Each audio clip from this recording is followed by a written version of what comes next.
ಅದ್ಭುತ ರಾಘವೇಂದ್ರ ಸ್ವಾಮಿಗಳಿಗೆ ಬರ್ತಾ ಇತ್ತು ವೀಣಾವಾದನ ಮಾಡೋದು. ಇನ್ನು ಅನೇಕ ಹಾಡುಗಳನ್ನ ಒಂದೇ ಒಂದು ಹಾಡು ಮಾಡಿದ್ದಾರೆ, ಅದ್ಭುತವಾದ ಹಾಡು. ದೇವರು ಕುಳಿತು ಹಾಡು ಆ ಹಾಡಿಗೆ ಇನ್ನು ಏನಕ್ಕೆ ಗೋವಿಂದ ಅಂತ ಹೇಳಿ ಹಾಡು ಮಾಡಿದ್ದಾರೆ, ಬಹಳ ಸುಂದರ.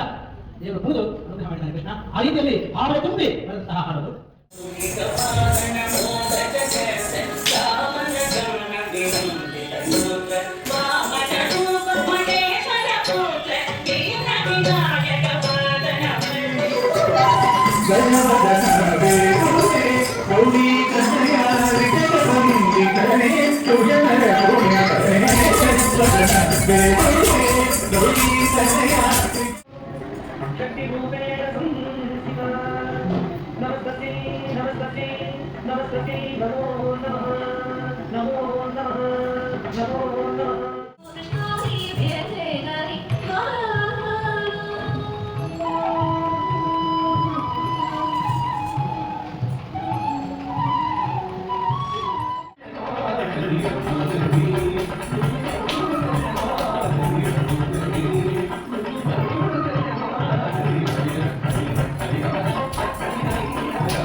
ನಿನ್ನಯ